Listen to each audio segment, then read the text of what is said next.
Himachal Pradesh Rajya Sabha seat पर कांग्रेस के पास बहुमत के बावजूद बड़ा उलटफेर हुआ था, जिसमें कांग्रेस के दिग्गज नेता अभिषेक मनु सिंघवी को मिली हार अभी भी हिमाचल की सियासत में छाई हुई है। अभिषेक मनु आज विशेष रूप से हिमाचल प्रदेश उच्च न्यायालय पहुंचे और राज्यसभा वोटिंग में बराबरी के बाद पर्ची सिस्टम से निकाले गए परिणामों को अभिषेक मनु ने हिमाचल हाई कोर्ट में चुनौती दी है। अभिषेक का कहना है कि जब दोनों ही उम्मीदवारों को 34 वोट प्राप्त हुए और बाद में जब पर्ची से नाम निकाले गए, लेकिन इस पर्ची सिस्टम में जिस तरह से उम्मीदवारों को जीत मिली है वह गलत है। पर्ची निकालने के हिसाब से जिस उम्मीदवार की जीत होनी चाहिए थी, लेकिन उल्टा दूसरे उम्मीदवार को जिताया गया, जो कि गलत धारणा है। इसके खिलाफ उन्होंने हिमाचल हाई कोर्ट में याचिका दायर की है। 27 फरवरी को हिमाचल राज्यसभा की एक सीट पर चुनाव हुआ था, जिसमें 3 निर्दलीय समेत 6 बागी कांग्रेस विधायकों ने कांग्रेस के उम्मीदवार अभिषेक मनु सिंघवी के पास कांग्रेस के उम्मीदवार अभिषेक के खिलाफ वोट दिया था। 68 सदस्यों वाली हिमाचल विधानसभा में 34 पर मामला अटक गया था। टाई होने के बावजूद लॉटरी सिस्टम से निकाला गया, जिसमें हर्ष को विजयी घोषित किया गया था। अब लॉटरी सिस्टम की प्रक्रिया को अभिषेक मनु सिंघवी द्वारा हिमाचल हाईकोर्ट में चुनौती दी है। नूरपुर से विनय महाजन की रिपोर्ट, AMI न्यूज हिमाचल। देखिए, मैं किसी और काम से आया हूँ, न प्रेस वक्तव्य के लिए आया हूँ, न प्रेस कॉन्फ्रेंस के लिए आया हूँ। आप लोग यहाँ पूछने आए हैं, इतनी तकलीफ उठा के, इसलिए बता रहा हूँ। मैंने यहाँ याचिका दर्ज की है आज। वो चुनाव को चुनौती देने वाली याचिका है और उस याचिका में महत्वपूर्ण कानूनी मुद्दे उठाए गए हैं। माननीय उच्च न्यायालय अपने नियमों के अनुसार उस याचिका को देखेगा और उसके बाद उसमें अग्रिम आगे प्रक्रियाएं होंगी। चुनाव का खेल खत्म हो गया, चुनाव की बात खत्म हो गई। ये एक कानूनी प्रक्रिया है, इसमें कोई राजनीति नहीं होती है। और एक ऐसा थोड़ा सा विचित्र सा नियम है कि ऐसी याचिका दायर करने के लिए भी याचक को खुद पेश होना पड़ता है।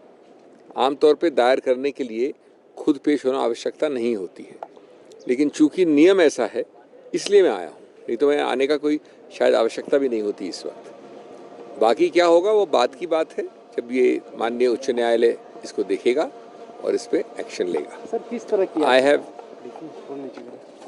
याचिका का जो मूल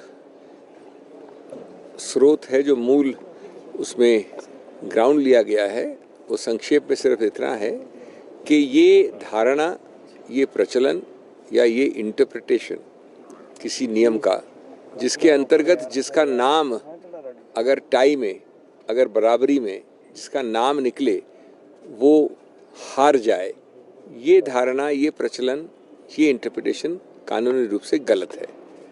ये आमतौर पे संस्कृति में, सोच में, कॉमन सेंस में जिसका नाम निकलता है, जब 2 ही लोग होते हैं और दोनों में बराबरी होती है, तो जिसका नाम निकलता है उसको जीतना चाहिए।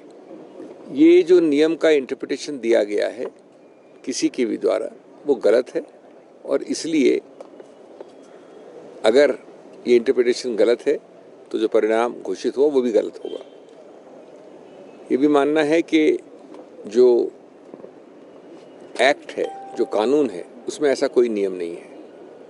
जो रूल है उसके नीचे, उसमें भी ऐसा कोई नियम नहीं है, लेकिन नियम का एक धारणा या एक इंटरप्रिटेशन दिया गया है, उसको चुनौती दी गई है।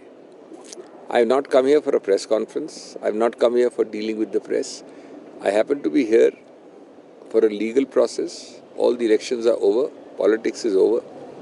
This is a challenge to the election purely on legal grounds.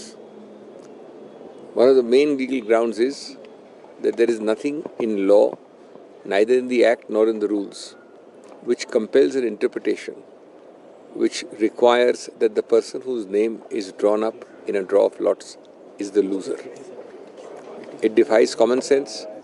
It defies the old traditions, the old practice anywhere and everywhere in the world, that between 2 people, when there are only 2 people and not more than 2, the person whose name is drawn out in a lot should be the winner, not the loser.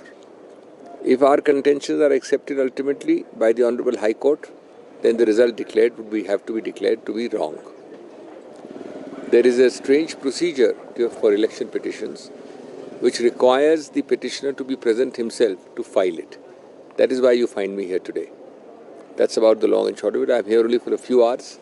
And having filed it, I shall be going back to Delhi, and then the legal process will take over. Our lawyers will deal with it in the court. Thank you.